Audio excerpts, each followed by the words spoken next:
When you reach one of your target locations defined in a GeoString, you will receive an alert notification. There are two types: the standard webOS style notifications that appear as an icon at the bottom of the screen, and a pop-up notification that I'll demonstrate later in this video. In addition to the visual notification, the phone will produce a distinct sound and vibrate to bring attention to the alert. The sound can be set to any ringtone or MP3 music file on the app's preferences screen. If your phone is set to silent mode, the phone will only vibrate without producing any sounds. On the preferences screen, you can also choose to reissue the sound or vibration at a recurring interval. This is what the standard alert notification looks like. In this case, I have two tasks that are close to my current location. You have a few choices on how to react to this alert. You can ignore it and continue using your phone. To redisplay it, simply tap on the minimize notification at the bottom of the screen. To defer the alert until the next time you leave and re-enter the target area, tap on the boomerang icon. If I wanted to deactivate the GeoString, I could swipe it off the screen. Once a GeoString is deactivated, you will not be reminded of that task again. You can snooze the GeoString for a specific amount of time by tapping the alarm icon. And the presets that are shown here are all configurable on the app's preferences screen. So for instance, if I tap 1, the alert will disappear and in 1 minute will reappear.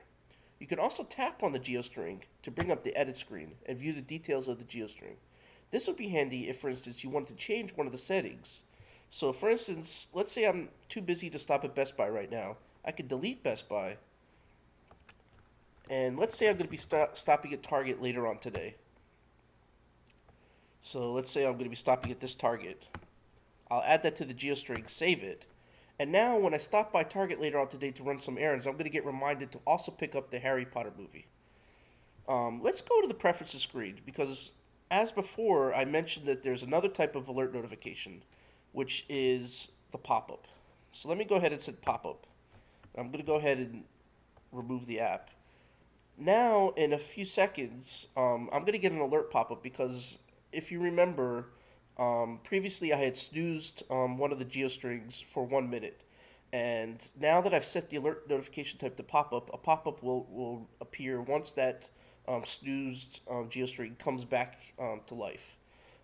So a pop-up notification, and there it is just another way to get your GeoStrings alerted to you. So all the things that you can do with the standard notifications, you can also do with the pop-up notifications. You can tap on the GeoString to bring up the edit screen if you'd like.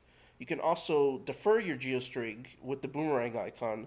You can bring up your snooze options and set any snooze option you'd like. You could also deactivate your GeoString by swiping it off the screen. And incidentally, if I had more than one task in alert at my current location, it would show up as a list right here, which I could scroll through, and I can deactivate each one individually.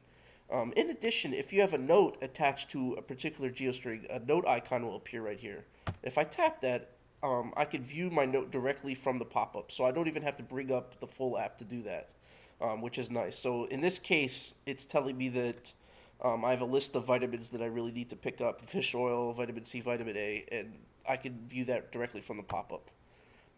Which type of notification you use, whether it be the standard notifications or the pop-up notification, will be up to you. The advantage of the standard notification is that they don't interfere with what you're doing at the time of the alert. You can easily minimize the alert, finish what you're doing, and then come back to it. And also, another advantage is being able to snooze, defer, or deactivate individual alerts. The advantage of the pop-up is that you see the tasks that are in alert at your current location without having to tap on anything. And the other advantage is that you can view your notes directly from the pop-up. But either way, the alert notification will ensure you're reminded of the tasks you need to complete when you're close to those locations. And with GeoStrings, you'll never again drive by a location and forget you had something to do there.